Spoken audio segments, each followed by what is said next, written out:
You're listening to the Inbound Logistics Podcast with today's guest, Hannah Testani, CEO of Intelligent Audit.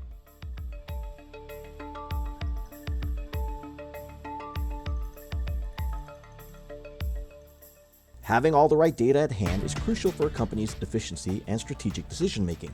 Managing that deluge of data is another thing altogether.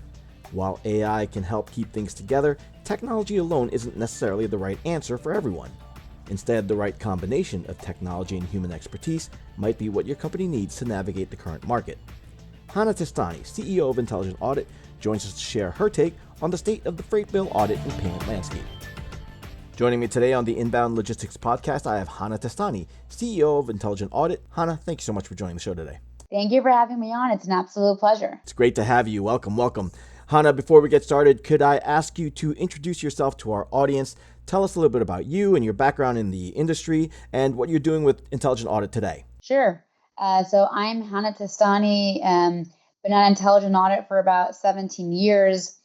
About me personally, happily married, 3 kids, 9, 7, 5, love to play tennis, like a good puzzle. Feel like a lot of business is just solving unique puzzle pieces and how they come together. So like that in my personal life too. I've been at the company for about 17 years. Never would have imagined when I was in my college career that I'd be anywhere in logistics.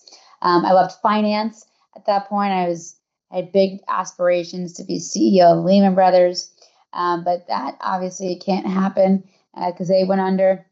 Love this space. Someone said recently that there's something about people in logistics where they just like pain because there's always disruptions. Everything is a fire.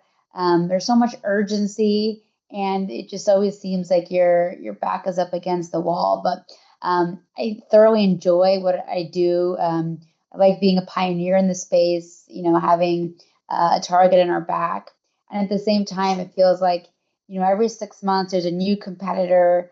And then luckily, usually a year later, they're gone. So it's good to be consistent and love what I do, both between technology and the overall supply chain space. Sounds great. All right, let's touch on those disruptions then. With things that are going on today, fluctuating tariffs, interest rates. How are some of these recent economic shifts? How are they impacting the freight bill audit and payment industries? Yeah, it's a great question. So whenever there is any kind of disruption from the norm, it causes anyone who ships anything to stop and ask the question of, what do I do? And how is it going to impact me? And ideally, that's always answered through data. I'm a big believer that anywhere in the world, regardless who you are and what your job is, if you have access to data and insights, you're able to make smarter decisions. But to do that, you have to have access to data. So in general, any disruption is good for us as a business, although it's not the best for our customers because they then need to figure out what they're going to do next.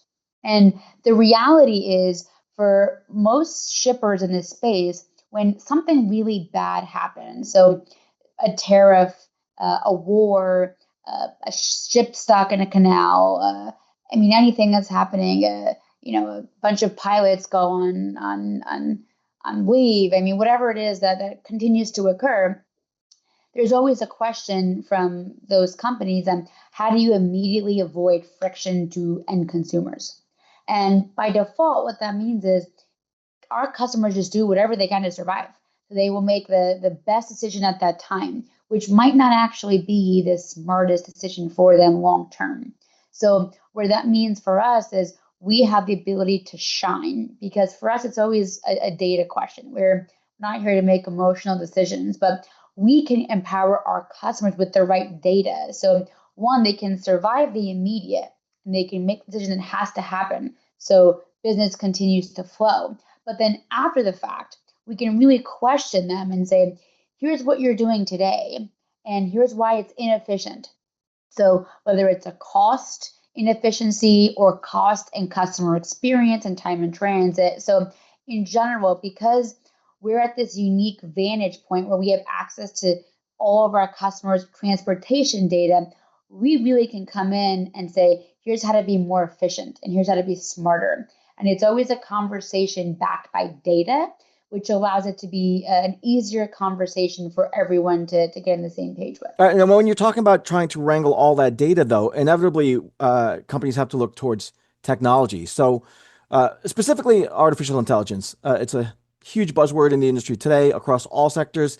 How does technology, what role does that play in changing the freight bill sector, particularly with regards to artificial intelligence? Technology is a superpower for everyone who knows how to use it.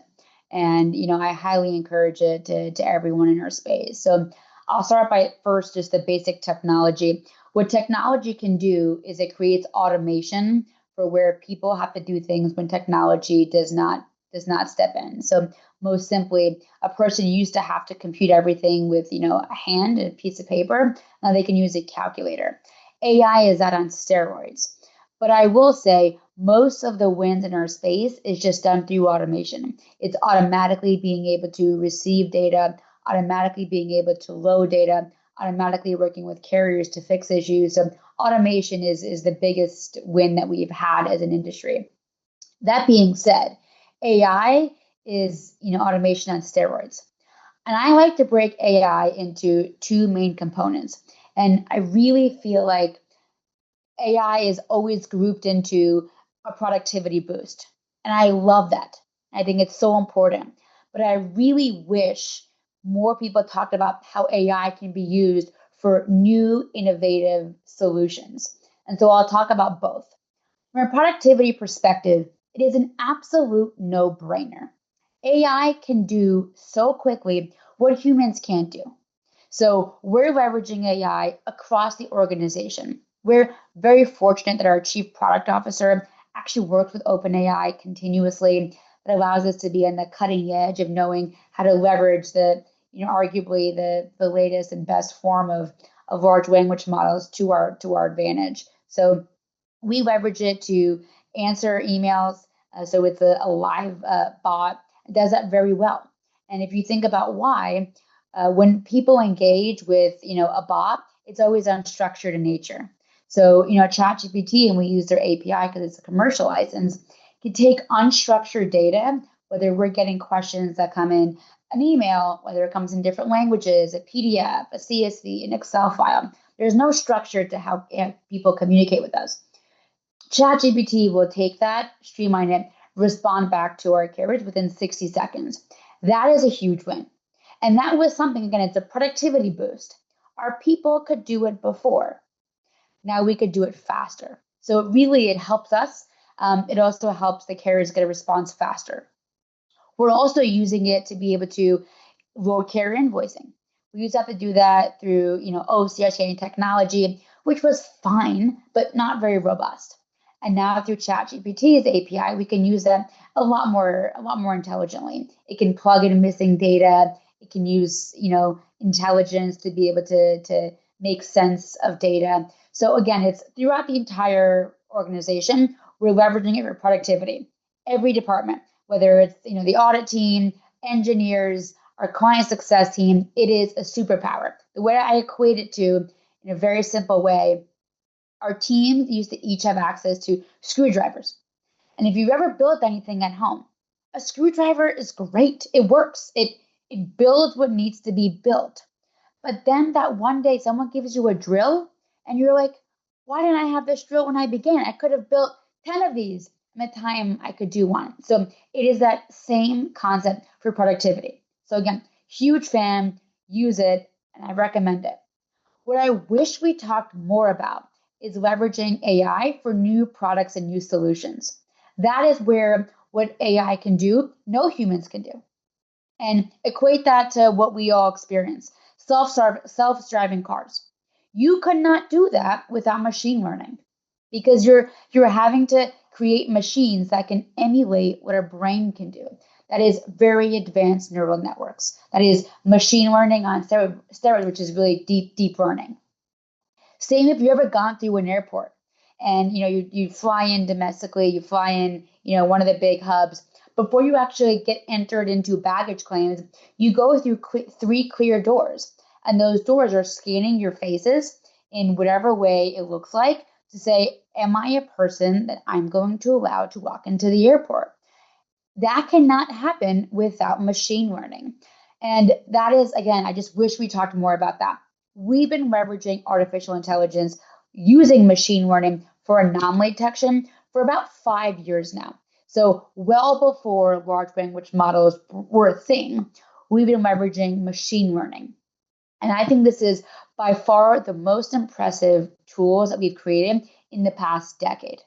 What we are doing and how the technology works is it takes all of our customers' transportation data. So let's just say you ran a shipping company. It first has the intelligence to take all of your data and group it into like patterns. So let's just say you had outbound data, you had inbound data, you had returns, you had third party, you had vendors, etc. It has the intelligence to take all of your data and figure out where each shipment belongs. And then within each one of those clusters of data, it becomes an expert on predicting what shipments should look like.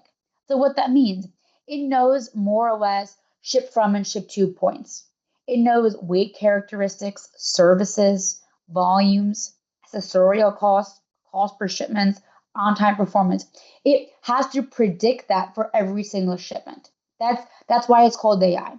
Until it can accurately predict itself on historical data, it does not stop iteratively trying to change the models. So what that means is when we receive a new customer's data, the machine learning takes all of that data, clusters it, and then becomes an expert on predicting our customer shipping behaviors. So then when new shipments come through, it's saying which one of the clusters does this belong to, and could I predict this shipment? And when the answer is no, then it's anomalous. And again, I would equate this to credit cards. You probably use one or two credit cards. You've probably received an alert that there was fraud on your account. You have unlikely ever called or went into your credit card company and said, call me when someone uses my credit card in Wisconsin at, Costco. You didn't need to. It knows everything about you, your shipping characteristics, what you do, what you don't do. And that way, when something happens that was atypical, they're calling you, sending you a text, sending you an email. That is exactly how we engage. So our thesis, when we rolled it out, when we were, young and naive, 5 years ago, really 7 years ago for this thesis, we thought it would catch bad behaviors that our teams could catch, but it was just kind of daunting and hard to do. What it has actually caught is immense amount of fraud, bad behaviors, technical glitches. So you think, a TMS is going to work. You send that request for shipments, an API calls, someone upgraded a system over the weekend, didn't test everything, and now you're going to the next best carrier. The carrier did everything right. They billed it correctly. They delivered it on time, but they should not have received the shipment. So it just catches anything atypical, and there's so much of it. All right. I need to touch on a couple of points. So bear with me on this one. You listed a lot of superpowers there of AI. What about some of the kryptonite? What are some of the key challenges and limitations of implementing AI solutions for freight payment? AI is, think about a drill. It is only good if you give it to the right person that has a battery that knows how to use it and knows how to use a screwdriver. So AI can be really damaging. It can also just not work. So knowing how to use it effectively is really important. From a security perspective, is probably most important. And that's where you see, like, for example, our AI bot, we had to first create the intelligence to make sure that there was no way that a person can engage with our AI bot and do anything that had write access, for example. So you have to understand the right ways to leverage AI, and you really have to have a dynamic relationship between the business users and the data scientists. So as you're implementing it, you're really understanding the reality, how to actually leverage it to its advantage, and then multiple iterations. So just like any other technology, it's only going to be as good as the people who are creating it and know how to use it. Again, we are incredibly fortunate that our chief product officer works with OpenAI in a very intimate setting where he has access to that information and knows all of the the ways that people have been burned by it to protect us. And we train all of our customers too, because it's important to us that everyone does use AI, but they do it safely and they know how to, use the correct prompts. They know how to create the right safety nets internally. It also needs to have a good AI policy internally. So there's a lot you need to do to get started. Most important, especially depending on the way you're using AI, is you have to first have really good data governance in play. Because what AI will do, just like people, is it will hallucinate, just like people. And that happens because of bad data. So if you're thinking about investing in AI, step back. First step, spend 18 months investing in data governance. Figure out who your data stewards are going to be, what they're going to own, what data rules need to exist. Because you need to have very clear databases that are structured, that are organized, that are defined, that you have processes to make sure data coming into it is clean and accurate. Otherwise, any AI that you plug in on top of it will not be able to be successful, just like humans would not be successful. But humans are more intelligent than AI and likely will be for many years. So I still believe it's a big win. And if you have data governance today, where I think the future will be is you'll be able to leverage different types of AI technologies to speak to each other. So, for example, if you have your CRM governed, and then you have your ERP governed, and your TMS governed, eventually they'll talk to each other. Right now, large language models can't manage one large database well, let alone talking to multiple large databases, but that's coming. So it's really a question of what you can be doing now. So when that does come, when technology catches up, you're ready. Is that where it's important to emphasize human expertise being really critical to resolving tech-only solution failures? So important. And it's interesting.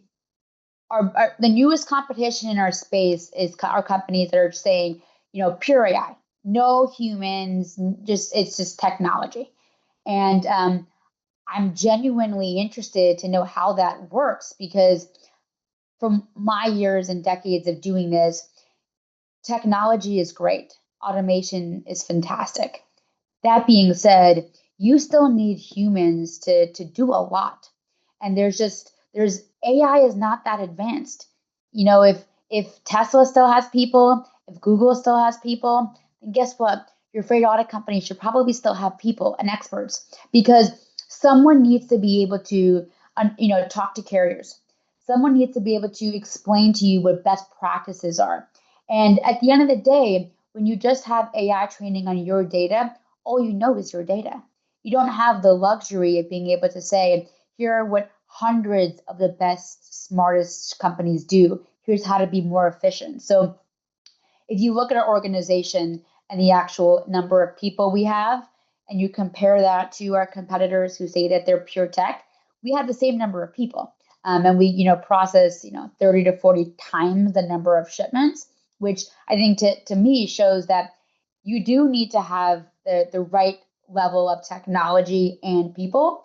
But if you really want to win, you have to know how to leverage the smartest people to build the best automation, to collaborate with technology and with engineering, to then be able to make sure that you are not having to leverage people where automation can win. All right, you touched on this a little bit. Advanced tools like large language models being used to fill in missing information, correcting inaccuracies. With all of that data coming through, what are some of the common anomalies or noisy data points that can appear in freight invoices? And then how can the approach that you guys take, the data-driven approach, help in identifying and rectifying those issues? Yeah, I mean, data is noisy. It is complex. Frankly, I actually think carrier invoice data is much cleaner than TMS data. And it's, not the fault of the TMS provider. It's the fault of our customers. It's the fault of shippers, because they have to be able to move shipments. And sometimes with all the good intentions, you have mandatory fields, such as weight, for example, where you have to have weight for every single shipment, for every single SKU. And we see a lot of 0.01 shipments. for the weight. That's not possible, right? So there's just so much garbage data that we receive. Again, a lot more from our customers directly via TMS than from carrier invoicing, but it happens everywhere.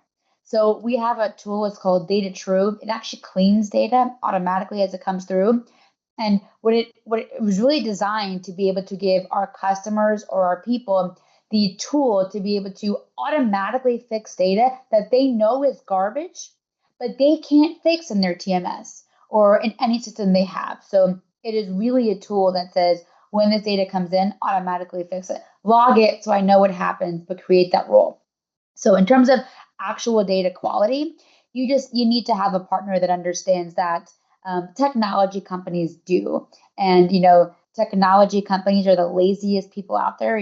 Look at Bill Gates. That was his motto. It's I want to hire the laziest people. They'll be the best engineers. I totally agree with that too. So we want to be able to cleanse data as efficiently as possible so that there's no GL issues, audit issues, payment issues, reporting issues. That being said, assuming you have clean data, what is still, again, a surprise to me in the past couple of years is just how much volatility there is that happens that you can see through data. Data can tell a beautiful story, but you need to have the right lens to be able to hear it and to be able to understand it. And I don't think that there's any way other than machine learning to really detect anomalous patterns. So not the bad data you can create by data governance, but it's the bad patterns that I think can only be detected through true AI and machine learning. Is this kind of attention and maintenance what shippers are expecting now from FBAP firms beyond the standard audits? Why has this expectation changed? I think a lot of people don't still understand what artificial intelligence can do. So I think what they're expecting is for FBAP providers to be able to show proactively issues. But from my perspective, it's high level issues. It's the basics. They want companies like us to tell them when they have bad behaviors. And that's all great. That is easy to do at a macro level because you know what to look for at the end of the day. There's probably 20 KPIs that are important. And, hopefully everyone in our space knows to monitor that, be proactive, talk to your customer about that, as often as you can. What I wish was a bigger expectation was that people understood that there was something like our anomaly detection tool that technology forward companies were able to leverage to be able to say above and beyond what is in data that's atypical. Because it's interesting, it is almost never an audit issue. When we catch anomalous patterns, they carried everything right. They build it accurately. Most of it's fraud. So these are really bad actors. You're talking about big cartels that are infiltrating our customers, even at the TMS level. So a lot of times we want to do a three-way match between the carrier invoice, the rate card, and the TMS feed. And it was wrong. It was wrong. It was the bad actors were able to make sure that the TMS feed, the original interception of it, was incorrect.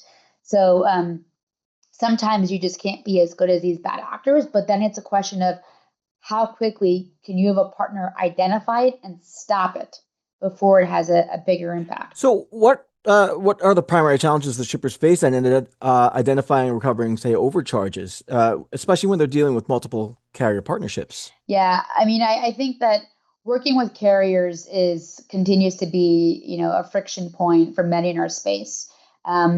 Our perspective is we don't win when the carriers fail. So we're not incentivized for the carriers to continue to fail for our compensation model or for how our business works. I think that's important because our perspective is we want to be able to find the root cause of an issue when it happens and to show the carriers what they should be doing to fix it. If you're expecting and if you're winning by the carriers failing, it's never in the interest of our customer because they need clean data that is accurate that they can use to make better predictions in the future. If it's always noisy and wrong because it's incorrect data, you're crippling them from being empowered to make that decision. So I think what shippers today should be looking for is as a partner that leverages automation to do the initial audit pass and then automatically reaches out to carriers to manage the disputes, but then also has the expertise so that you are fixing issues once and for all. And it's not on you and your team because you shouldn't, no, none of our customers want to have to talk to carriers day in and day out and hire audit experts, across the world to have that. I mean, it's not their business.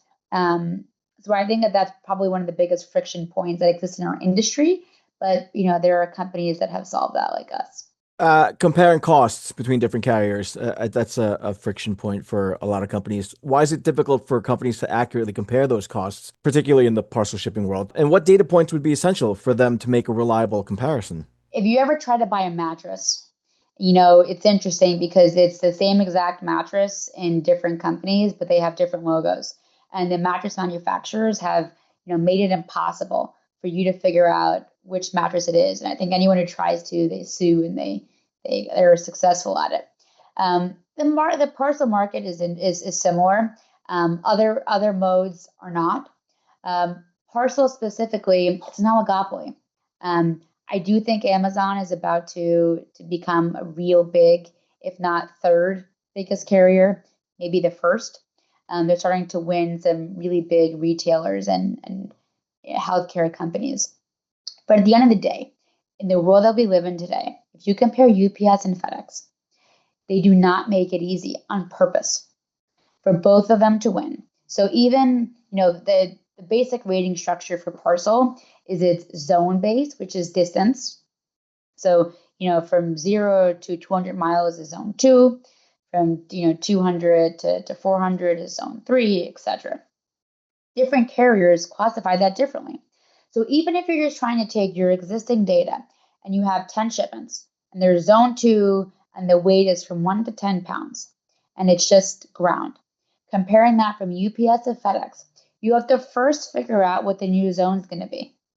You cannot do that manually. You have to have an API connection. You have to know how to calculate that from every single ship from location. It is just really hard. So then you end up peanut buttering it or guesstimating it. But you can't do that for parcel because the pennies do matter. So their business model exists because it's so complex for companies to be able to rate shop. And I think that that's why, rating shopping systems are now getting a lot of pushback from those carriers because they're dynamically able to tell a customer in real time what they should be doing and then acting on it. And the carriers don't like that. And the other reason why it's hard is you're incentivized by the big carriers where you get additional discounts based on volume. So you also can't calculate at a shipment by shipment level. You have to say at an aggregate level, I have to marry one carrier, give them this volume commitment, and then I can play with the rest. So it's purposefully complex. And that's why UPS and FedEx are successful and will be until, Amazon starts to play much bigger in their sandbox. All right, then with regards to dispute resolutions, then with your carriers, how important is automating that process? And what steps can be taken to not only resolve those current disputes, but prevent them from happening again? Yeah, I mean, there's no reason not to automate it. It is a painful process for everyone, and there's zero value in doing it manually. So it's 100% a win to automate it. But I'll say the win there is for companies like us. It doesn't matter for our customers. Doesn't matter for the carriers. They still get it the right way. They still get it the same way. But for us, I mean, that's an operational win. It's a margin improvement. So we always automate as much as we can. And to your point, it is easy to automate the initial outreach. Hey, carriers, this is your exception. For parcel carriers, they have processes that they've established that are very defined. That is lovely. Non-parcel, that doesn't exist. So we reach out to them in our processes automatically. But we're not just saying, you build a shipment for $1,000, we're short paying it by $50, you're getting $150. No. Quite the opposite. We're saying there's a $50 dispute here. It is because you have the incorrect rate. It's accessorial. 1, do you agree? 2, have you fixed it? because we don't want that to be an issue again next week. So again, we are incentivized to be able to minimize the amount of work our teams have to do. That only happens by removing and finding the root cause issues and removing them from happening again. A lot of information you've already given. Can you wrap this all up in a more digestible package for me? How do comprehensive freight audit solutions contribute to a company's operational efficiency and strategic decisions? For example, such as opening new distribution centers or selecting new shipping services. We allow that to be a data-driven decision and take the emotion out of it, which is, frankly, so important. There are so many times I meet with decision makers at large enterprise solutions, and I ask them basic questions like, what is your spend? What are your KPIs? What do you look at? What's important for you? And they always answer so emotionally. And it's because they don't have data. Think about COVID. When COVID hit, the reason why it was all such a mess is because we had no data. There was no history, no information. And so everyone was scared. Fear doesn't leverage people to make the best decisions. And we made a lot of bad decisions as a world, right? And it's because there was no data. Now we have data, we have more information, and we've learned to be able to make better decisions. That applies everywhere in your life, specifically in this industry. So when we're the backbones of our company, of our customers, they don't make decisions without confirming it through dollars and cents. So they're coming into our system and saying, what is the actual impact of this going to be? If I want to add a new DC, where should it be? How is that going to impact my cost, my time in transit, my customer experience? So when I decide to do something, it is data-driven. And when you make data-driven decisions, it is so much easier to hang your hat on because there's no emotion. You can emotion comes in and it is good. You trust your gut. But if you can trust your gut and you have the data, now you know that it's just the right thing to do. And you don't need to fight with people. I mean, so much of friction in organizations is because of politics. It is because people are trying to advocate for what they want. And it is because there is no data to support their decisions. So they're just trying to speak through experience or through their instinct. When you have data, now here are the facts. If I open this new DC, my cost is going to go down by 15%. My time transit will go down by half a day. Why would we not do it? And that is just such an easier conversation than I think we should open up a new DC in Reno. I think it's going to save us 25% a year. Maybe it's 10, but I think it's 25. And I think our customers will be happier. It's just easier to debate. Regarding that debate, when you're speaking with people, anybody that's interested in your services, what's one question you wish they would ask you, but they never do? That's a great question. I'm going to go back to my AI question. I wish that what we were asked more often is, how are you leveraging AI to do what people couldn't do? It's too easy to think about AI in replacing people. And I think that just it's become a fear that everyone has. AI is going to replace my job. AI is going to automate whatever I do. And that's every person seems to have that fear, regardless where you are in the industry, any industry. What I wish people said is, great, you have smart people, Hannah, you have great technology. How are you using AI that people can't do? How are you really innovating? And I feel like that's where you really push the boundaries of what's possible, and you step back and don't say, how do I, instead of saying, how do I improve my margins? How do I, be faster? You're instead saying, how do I solve a new complex problem? That is fun. That is where innovation comes. And I wish I got that question more often. All right. So anybody who wants to ask you those questions, anybody who wants to find the answers that you have, where can I send them? Come to our website. So it's intelligentaudit.com. I'm on LinkedIn, Hannah Testani. And I look forward to those conversations. I love what I do. I'm so excited to be doing this. And I'm incredibly grateful for this opportunity to talk to you today. It's been an absolute pleasure. Lots of great information there. So that link will be in the show notes. So anybody who wants to ask those questions of Hannah, head on over there. Hannah Testani, thank you so much for your time. Best of luck to you and to Intelligent Audit. Thank you. Enjoy your day. Inbound Logistics Magazine is the information leader in supply chain and logistics management. Start your free print and digital subscription today by visiting bit.ly/getil. That's bit.ly/get_il and stay ahead of the 3PL game.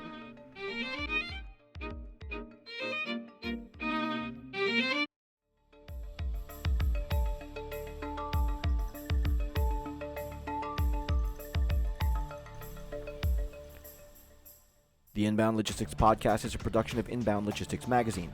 For the most in-depth information around logistics, transportation, and supply chain practices, get your free print and digital subscription at inboundlogistics.com/subscribe. Connect with us via LinkedIn, Twitter, Facebook, and YouTube for the most current developments in the industry. If you'd like to leave us some feedback or have a topic you'd like to see covered in a future episode, call our dialogue line at 888-878-3247 or leave us an email at podcast@inboundlogistics.com. I'm your host, Jeff Vita. Thanks for listening, and we'll catch you next time here on the Inbound Logistics Podcast.